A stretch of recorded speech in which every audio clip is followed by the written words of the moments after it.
मित्रों नमस्कार। YouTube channel पर आपका स्वागत है। आज एक महत्वपूर्ण विषय का विश्लेषण हम करने वाले हैं। अमेरिका के अंतर्राष्ट्रीय धार्मिक स्वतंत्रता आयोग की एक फेक रिपोर्ट है, झूठी रिपोर्ट है, जो भारत के संदर्भों में गलत तथ्यों और कुछ खास एजेंडे के साथ तैयार की गई है, खास करके भारत के संदर्भ में। हम उसका विश्लेषण करेंगे इस वीडियो में आगे। उससे पहले आपसे आग्रह है कि चैनल सब्सक्राइब कर लें और बेल आइकन जरूर दबाएं, ताकि हम जब भी वीडियो अपलोड करें आपके पास नोटिफिकेशन आ जाए और आप हमारे वीडियो को देख सकें।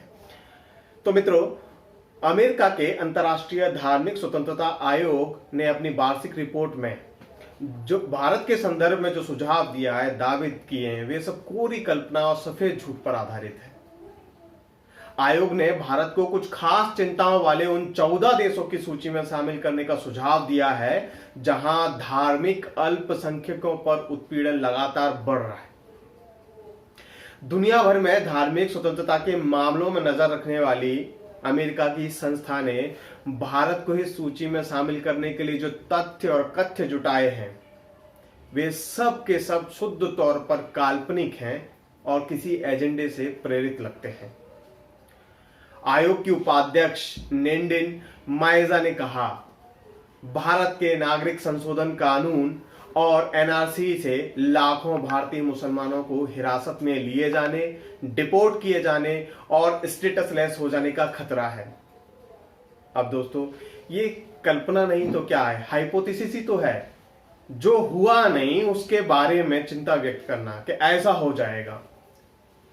इस संदर्भ में सबसे पहले तो यह बात समझने की आवश्यकता है कि नागरिकता और धर्म दोनों अलग अलग चीजें हैं, लेकिन इस संस्था ने भारत की छवि को खराब करने के लिए दोनों का घालमेल कर दिया। इस रिपोर्ट में नागरिकता संशोधन कानून सीए, जम्मू कश्मीर का मामला, गौ हत्या, धर्म परिवर्तन कन्वर्जन को रोकने के लिए बनाए गए कानून, इन सबको धार्मिक उत्पीड़न के तौर पर रेखांकित करने की कोशिश की गई है।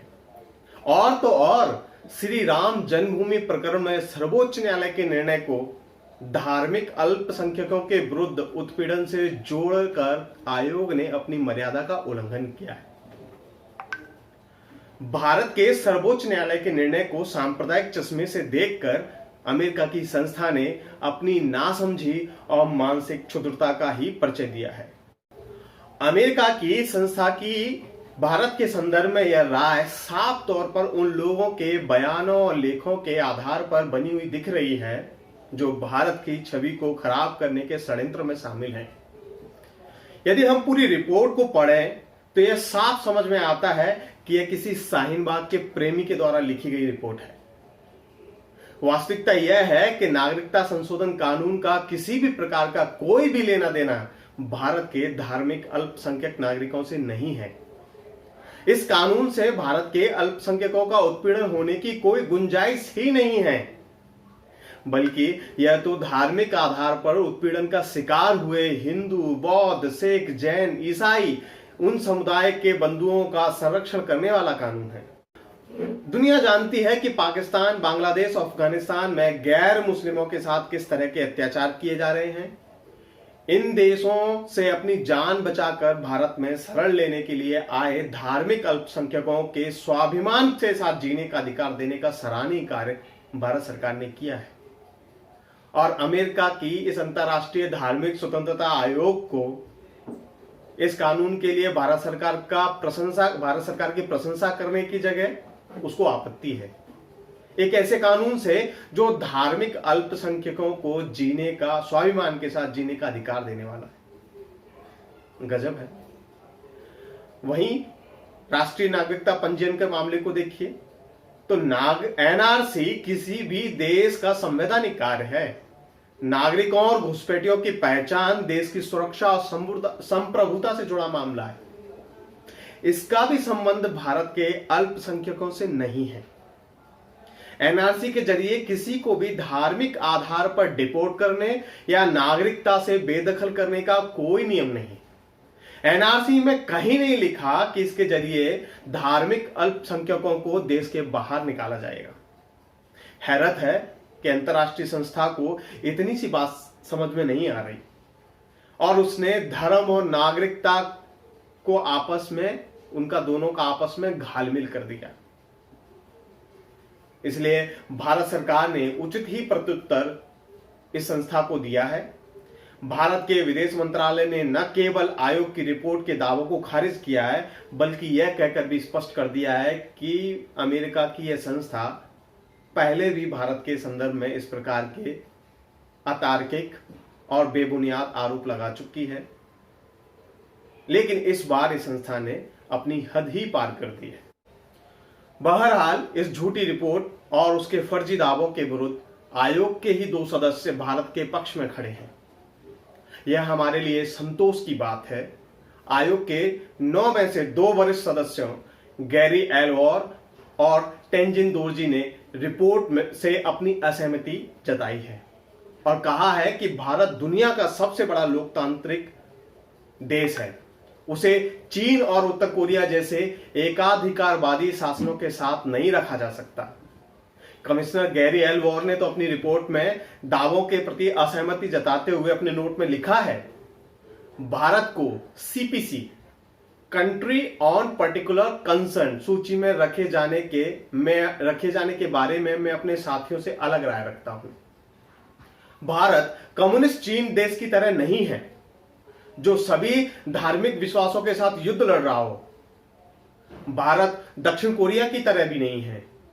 भारत ईरान की तरह भी नहीं है जहां इस्लामिक चरमपंथी नियमित तौर पर अन्य मतों को मानने वालों के सर्वनाश हॉलोकॉस्ट की धमकी देते रहते हैं।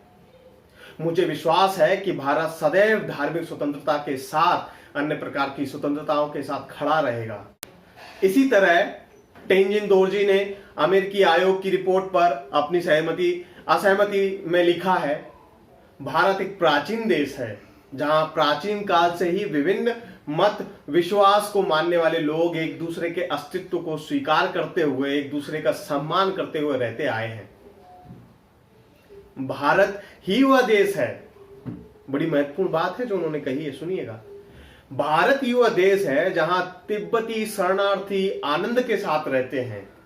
चीन और तिब्बत में भी वे उतने स्वतंत्र नहीं जितने भारत में हैं। नागरिकता संशोधन कानून के संदर्भ में भी उन्होंने महत्वपूर्ण टिप्पणी दर्ज कराई है। उन्होंने कहा है कि इससे अधिक लोकतांत्रिक व्यवस्था क्या हो सकती है कि भारत में नागरिकता संशोधन कानून का खुलकर विरोध किया गया। कांग्रेस, कानूनविद, सिविल सोसाइटी और अन्य समूहों ने भी इसका विरोध किया है। मीडिया ने भी सीए के पक्ष में तो सीए के विरोध में दोनों तरफ से खुलकर रिपोर्टिंग की है। सर्वोच्च न्यायालय ने भी इस मामले की सुनवाई की है। गैरी एल्वर के कहने का स्पष्ट है, भारत सरकार ने यह कानून जबरन नहीं थोपा है, बल्कि इसके लिए तय संवैधानिक प्रक्रिया का पालन किया गया। और तो और संसद से लेकर सड़क तक भरपूर बहस हुई है इस कानून पर और सरकार ने किसी के विरोध को कुचला नहीं। भारत के संदर्भ में जो दावे किए गए हैं वे इसलिए भी खोखले हैं क्योंकि इसमें झूठ का भी सहारा लिया गया है। रिपोर्ट में दावा किया गया है कि भारत में भारतीय जनता पार्टी की सरकार आने के बाद से भाजपा और हिंदूवादी संगठनों के कार्यकर्ता धार्मिक अल्पसंख्यकों को धमकी देने, उत्पीड़न करने और हिंसा की बहुत सी घटनाओं में शामिल रहे। ये साफ झूठ है, यह कोई तथ्य नहीं है, बल्कि शुद्ध तौर पर भारत विरोधी ताकतों के द्वारा चलाए गए प्रोपोगंडा से प्रेरित है। रिपोर्ट में मॉब लिंचिंग की कथित तौर पर बढ़ती घटनाओं को धार्मिक अल्पसंख्यकों के उत्पीड़न से जोड़कर देखा गया है। इस संदर्भ में झारखंड के तबरेज आलम की हत्या से जुड़े मामले को उदाहरण की तरह ठीक उसी तरह वर्णित किया है जैसा कि भारत की टुकड़े टुकड़े गैंग करती है। मॉब लिंचिंग में आयोग ने वही धूर्तता दिखाई है जो भारत का तथाकथित सेकुलर दिखाता है। आयोग ने हिंदुओं की मॉब लिंचिंग की घटनाओं बिल्कुल छोड़ दिया, उनको नजरअंदाज किया है। हिंदुओं की मॉब लिंचिंग के बारे में इस पूरी रिपोर्ट में कोई एक लाइन नहीं है। अमेरिका के अंतर्राष्ट्रीय धार्मिक स्वतंत्रता आयोग की यह रिपोर्ट ईसाई मिशनरीज के समर्थन में भी दिखाई देती है जो भारत की अनुसूचित जाति जनजाति के कन्वर्जन के आपत्तिजनक काम में संलग्न है। आयोग की पीड़ा यह है कि भारत में कन्वर्जन को रोकने के लिए राज्यों ने कठोर कानून क्यों बनाए। तब क्या आयोग की मंशा यह है कि भारत को ईसाई मिशनरीज के लिए किसी चारागाह की तरह छोड़ दिया जाए। कन्वर्जन को रोकने वाले कानून किसी भी रूप में ईसाई धर्म के बंधुओं का उत्पीड़न करने के लिए नहीं है, बल्कि यह कानून तो दलित और वनवासी समुदाय को ईसाई मिशनरीज के कन्वर्जन के खेल से बचाने के लिए बनाए गए। यह भी अत्याचार को बढ़ाने वाले कानून नहीं, बल्कि विभिन्न मत विश्वासों का संरक्षण करने वाला कानून है। इसी तरह आयोग को गौहत्या रोधी कानून में भी धार्मिक अल्पसंख्यक उत्पीड़न दिखाई देता है। मूक जानवरों को बचाने के लिए, उनकी रक्षा के लिए बनाए गए कानून में भला किसी को कैसे उत्पीड़न दिखाई दे सकता है, यह अमेरिका की यह संस्था ही बता सकती है। मित्रों, कुल मिलाकर यह रिपोर्ट ऐसे ही झूठों का पुलिंदा है। यह उन कपोल कल्पनाओं और प्रोपेगेंडा का चिट्ठा मात्र है जो वर्षों से भारत विरोधी ताकतों के द्वारा चलाया जा रहा है। इस तरह तथ्यहीन बातों के आधार पर भारत के संदर्भ में रिपोर्ट तैयार करके अंतर्राष्ट्रीय संस्था USCIRF ने स्वयं को ही संदिग्ध नहीं बनाया, बल्कि उसने अंतर्राष्ट्रीय संबंधों में भी खटास डालने का काम किया है। भारत जैसे लोकतांत्रिक देश पर अंगुली उठाने से पहले इस आयोग को अपने ही गिरेवा यानी अमेरिका में ही देख लेना चाहिए था कि किस तरह वहां नस्ली और धार्मिक भेदभाव और उत्पीड़न किया जाता है। कोरोना महामारी के संकट के बीच में भी अमेरिका का स्वास्थ्य विभाग नागरिकों के इलाज में भेदभाव कर रहा है। हो सके तो संस्था के सदस्यों से निवेदन है कि हो सके तो अपने गिरेवा में झांकिए और भारत पे प्रश्न उठाने से पहले अपना आकलन कीजिए। जय हिंद, जय भारत।